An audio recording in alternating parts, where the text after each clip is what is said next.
नमस्कार दोस्तों, काफी लंबे समय से आप सुनते आ रहे होंगे कि भारत के द्वारा कोशिश की जा रही थी कि ईरान के अंदर जो फरजाद बी गैस फील्ड है जो कि पर्शियन गल्फ में आपको मिलेगा, वो उसका कॉन्ट्रैक्ट भारत को दे दिया जाए। क्योंकि इसका एक मेन कारण था कि भारत की जो कंपनी आपने सुना होगा ओएनजीसी विदेश लिमिटेड, मतलब जो फॉरेन के अंदर काम करती है, ओएनजीसी का ही पार्ट है, उसने यहां पर इसको एक्सप्लोर किया था और डिस्कवर किया था। तो जाहिर सी बात होती है कि जो भी कंपनी उसको डिस्कवर करती है वो कोशिश करती है कि उसका जो एक्सप्लोरेशन है, मतलब जो गैस निकाला जाएगा वहां से, वो भी उन्हीं को दिया जाए कॉन्ट्रैक्ट। लेकिन बहुत लंबे समय के प्रयास के बाद से 2008 के बाद से लेट मी टेल यू, यहां पर फाइनली ईरान ने डिसाइड किया है कि भारत को वो कॉन्ट्रैक्ट नहीं मिलेगा और जो लोकल कंपनी है उसको वो ये कॉन्ट्रैक्ट दिया जाएगा। आप ये न्यूज देख सकते हो, India loses $3 billion Iran bet shown the door in Farzad B gas field. तो चलिए इसके बारे में हम थोड़ा डिटेल से जानते हैं और स्टार्टिंग से लेकर एंड तक मैं आपको बताऊंगा कि क्या क्या हुआ है इसके अंदर डेवलपमेंट। तो सबसे पहले तो यहां पर जैसा मैंने आपको बताया, ओएनजीसी विदेश लिमिटेड, हमारे देश में आपने सुना होगा ओएनजीसी, काफी बड़ा इनका कारोबार है। यहां पर ऑयल हो गया, गैस हो गया, इन सबको एक्सप्लोर किया जाता है, एक्सट्रैक्ट किया जाता है। तो उन्होंने ही यहां पर एक सब्सिडरी बना रखा है जिसका नाम है ओवीएल। इसको कहा जाता है ओएनजीसी विदेश लिमिटेड, जो फॉरेन के अंदर काम करती है। तो यहां पर इनके द्वारा कोशिश किया जा रहा था कि ईरान से जो कॉन्ट्रैक्ट है वो यहां पर ले लिया जाए, लेकिन ईरान ने यहां पर डिसाइड किया है कि वो उनको देंगे, जो लोकल कंपनी है उनकी, उनको दिया जाएगा। यहां पर आप देख सकते हो जो हम बात कर रहे हैं गैस फील्ड का, वो आपको मिलेगा पर्शियन गल्फ में। ये आपको पूरा पर्शियन गल्फ दिख रहा होगा और जैसा कि आपको पता है यहां पर अरेबियन सी है और नीचे यहां पर देखना, यह है आपका gulf of Oman. Gulf of Oman और पर्शियन गल्फ को यहां पर जो स्ट्रेट कनेक्ट करता है उसको कहते हैं स्ट्रेट ऑफ होर्मुज। तो ये आपको अच्छे से ध्यान रखना है। इसका मैं जूम इन कर देता हूं। ये आप देख पा रहे होगे, ये पूरा पर्शियन गल्फ है और यहां पर आप देखिए फरजाद ए, फरजाद बी, इस तरह के गैस फील्ड मिलेंगे। और यहां पर जो पूरा ब्लॉक है इसको कहा जाता है फारसी ऑफशोर एक्सप्लोरेशन ब्लॉक। तो यहां पर क्या हुआ है कि जो ईरानियन ऑयल मिनिस्ट्री है, उन्होंने मंडे को ही, कल यहां पर बताया कि $1.78 बिलियन का जो कॉन्ट्रैक्ट है वो हमने पेट्रोपार्स ग्रुप को दे दिया है, जो कि ईरान की ही लोकल कंपनी है। And let me tell you, Bharat ने इससे कहीं ज्यादा यहां पर बेट किया था, $3 बिलियन। पहले तो इनफैक्ट $11 बिलियन तक हम इन्वेस्ट करने के लिए तैयार थे, लेकिन घटते घटते यहां पर $3 बिलियन तक हम इन्वेस्ट कर रहे थे। लेकिन उसके बावजूद भी यहां पर उनकी खुद के कंपनी को यह कॉन्ट्रैक्ट दिया गया है। तो देखते हैं इसको स्टार्टिंग से समझते हैं कि प्रॉब्लम क्या थी, स्टार्टिंग से हुआ क्या। देखिए 25 दिसंबर 2002 को यहां पर जो ओएनजीसी विदेश लिमिटेड है, उन्होंने एक कंसोर्टियम बनाया था। मतलब इसके अंदर ओएनजीसी तो था ही, इसके अलावा इंडियन ऑयल कॉर्पोरेशन हो गया, ऑयल इंडिया लिमिटेड हो गया, इन सब ने मिलकर, जैसे ओएनजीसी विदेश लिमिटेड का हिस्सा इसमें 40% था और इंडियन ऑयल कॉर्पोरेशन का भी 40% था और ऑयल इंडिया लिमिटेड का हिस्सा जो है 20% था। तो इन सब ने मिलकर यहां पर एक एग्रीमेंट साइन किया था ईरान के साथ, जिसका नाम है एक्सप्लोरेशन सर्विस कॉन्ट्रैक्ट। इसके तहत ये जो पर्शियन गल्फ मैंने आपको बताया, यहां पर इसमें एक्सप्लोर किया जाएगा, देखा जाएगा कि क्या यहां पर ऑयल जो गैस है, सॉरी ऑयल नहीं, गैस जो है, क्या वो अवेलेबल है कि नहीं है। और फाइनली जाकर 2008 में ये जो ओएनजीसी विदेश लिमिटेड के द्वारा ये पूरा लीड किया जा रहा था, उन्होंने फाइंड कर लिया कि जी हां, यहां पर जो गैस है वो अवेलेबल है। और 2008 में आप देख सकते हो जो वहां की कंपनी है, जो ईरान की सरकारी कंपनी है जो इन सारी चीजों को देखती है, इसका नाम है नेशनल इरानियन ऑयल कॉर्पोरेशन, उनके द्वारा यहां पर डिक्लेयर कर दिया गया कि बिल्कुल ये जो एक्सप्लोरेशन किया गया है, डिस्कवर किया गया है गैस को, ये कमर्शियली वायबल है। देखो, एक होता है कि यहां पर अवेलेबल होना, यहां पर अगर गैस अवेलेबल है ठीक है, लेकिन इंपॉर्टेंट है कि क्या वो कमर्शियली वायबल है कि नहीं। मतलब जब हम उसको एक्सप्लोर करेंगे, उसमें से एक्सट्रैक्ट करेंगे, कहीं ऐसा तो नहीं है उस जो गैस का प्राइस है उससे कहीं ज्यादा जो कॉस्ट है उसको निकालने में लग जाए। तो कमर्शियली वायबल होना चाहिए। तो ईरान की ये जो सरकारी कंपनी है, उन्होंने डिक्लेयर कर दिया कि ये कमर्शियली वायबल है और तब जाकर ओएनजीसी विदेश लिमिटेड और जितने भी पार्टनर्स मैंने आपको बताया, इन सब ने कहा कि हम $11 बिलियन तक इन्वेस्ट करेंगे इसके अंदर, ताकि हम एक्सट्रैक्ट कर सकें। देखो, एक्सप्लोर का तो काम खत्म हो गया कि हमने पा लिया, उसके अंदर अवेलेबल है, लेकिन उसको निकालेगा कौन, उसका कॉन्ट्रैक्ट तय होना था। और इसमें हमने कहा था कि $11 बिलियन तक हम इन्वेस्ट करने के लिए तैयार होंगे। और इसी की वजह से पहला हमने जो मास्टर प्लान है, मास्टर डेवलपमेंट प्लान की किस तरह से उसमें से एक्सट्रैक्ट किया जाएगा, वो हमने 2011 में ही सबमिट कर दिया था। और ये जो पूरा कॉन्ट्रैक्ट है, इसके ऊपर नेगोशिएशंस होना था, वो 2012 तक चला, लेकिन कुछ भी फाइनलाइज नहीं हो पाया। मतलब ईरान की तरफ से ऐसा कोई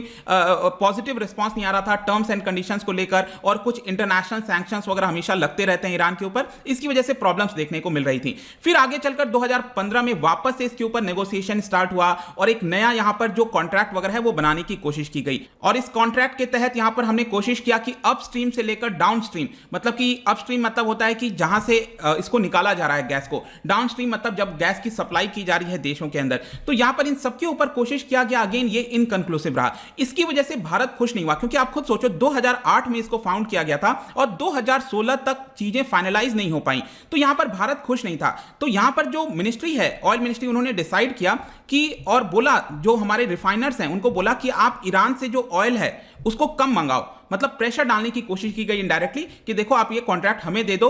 और एक और चीज मैं आपको बता दूं, उस समय भी ईरान के ऊपर सैंक्शंस लग रखा था, लेकिन उस समय 2016 में आपको याद होगा बैरक ओबामा प्रेसिडेंट थे, उन्होंने भारत को जो है वेबर दे रखा था कि आप ईरान से जो है ऑयल मंगा सकते हो, और हम एक तरह के one of the largest import किया करते थे ईरान से जो ऑयल है।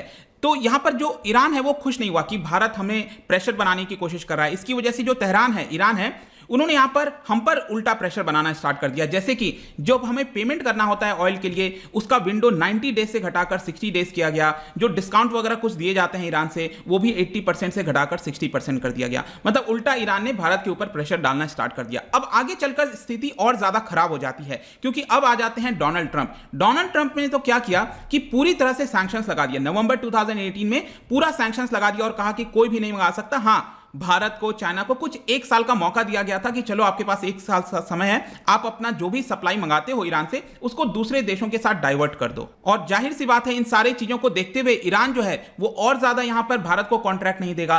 फाइनली जाकर 2020 में यहां पर जो नेशनल ईरानियन ऑयल कॉर्पोरेशन है, जो स्टार्टिंग में मैंने आपको बताया था, जो इन सारी चीजों को देखती है, उन्होंने एक तरह से इंटेंशन जाहिर कर दिया था उसी समय कि इसका जो कॉन्ट्रैक्ट है वो हम भारत को ना देकर ईरानियन किसी कंपनी को दे सकते हैं। और उसके बावजूद भी भारत ने हार नहीं मानी थी और एंगेजमेंट कंटिन्यू रखा था, और टर्म्स हो गया, कंडीशंस हो गए, इसको लेकर बातचीत चल रही थी, लेकिन ऐसा कुछ भी नहीं हो पाया। और फाइनली जाकर कल यहां पर खबर आई है कि जो कॉन्ट्रैक्ट है वो ईरान की कंपनी को दे दिया गया है। I hope this thing is clear, यहां तक कोई आपको डाउट नहीं होना चाहिए। नेक्स्ट यहां पर क्वेश्चन है कि फरजाद बी गैस फील्ड, जिसमें जो गैस की डिस्कवरी है वो की गई थी, वो कितना गैस वहां पर पाया जाता है। देखिए इसका जो ओवरऑल एरिया आप देखोगे तो 3500 स्क्वायर किलोमीटर के आसपास है।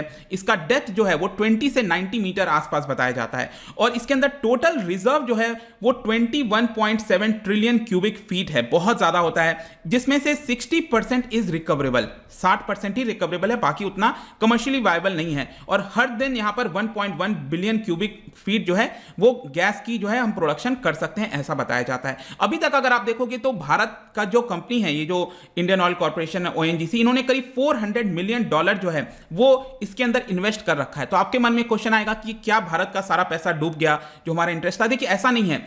यहां पर ऑल्दो हमें कॉन्ट्रैक्ट नहीं मिला है, लेकिन ओरिजिनल जो इसको एक्सप्लोर किया था, जो हमने डिस्कवर किया था, वो तो भारत ने ही किया था। इसकी वजह से यहां पर जो भी कंपनी इसमें से निकालेगी गैस को, उसका कुछ हिस्सा, जो रॉयल्टी आप कहते हो ना, कुछ हिस्सा पैसा जो है वो हमारे पास आ जाएगा, मतलब हम भारत की कंपनी को वो शेयर दिया जाएगा, शेयर दिया जाएगा। तो ये पूरा मुद्दा है इस चीज को लेकर। इसके साथ साथ जियोपॉलिटिकल एंगल भी आप समझ ही सकते हो। ईरान जो है वो काफी हद तक कुछ समय से चाइना, रशिया के पास आ रहा है, क्लोज आ रहा है, और इनफैक्ट कुछ समय तो मीडिया पर रिपोर्ट भी ये भी आ रही थी कि रशिया की जो कंपनी है उसको ये कॉन्ट्रैक्ट दिया जा सकता है, लेकिन ऐसा हुआ नहीं।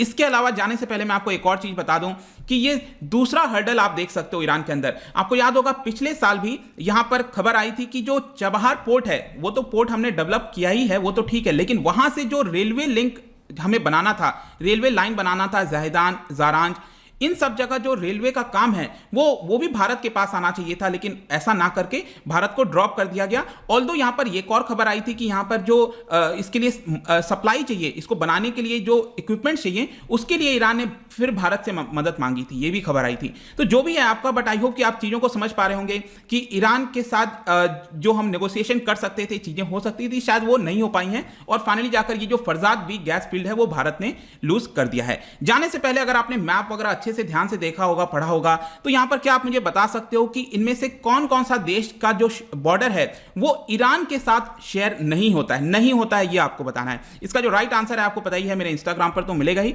अगर आप वहां पर नहीं हो कोई बात नहीं, टेलीग्राम से ले सकते हैं। मैं कई सारे एमसीक्यूज यहां पर डालता रहता हूं, स्टोरीज के फॉर्म में आप जाकर प्ले कर सकते हो। अगर आप मुझसे इकोनॉमी पढ़ना चाहते हैं, कोई भी कोर्स परचेस करना चाहते हैं आप जुड़ सकते हैं, ऐप को डाउनलोड कर सकते हैं, यूपीएससी को कोर्स ज्वाइन कर सकते हैं। डिस्क्रिप्शन में सारी जानकारी आपको मिल जाएगी। बाकी सोशल मीडिया पर आप मुझसे इन आईडीज पर जुड़ सकते हो। आई होप कि वीडियो आपको पसंद आया होगा। मिलता हूं आपसे next time. Till then thank you very much, see you soon.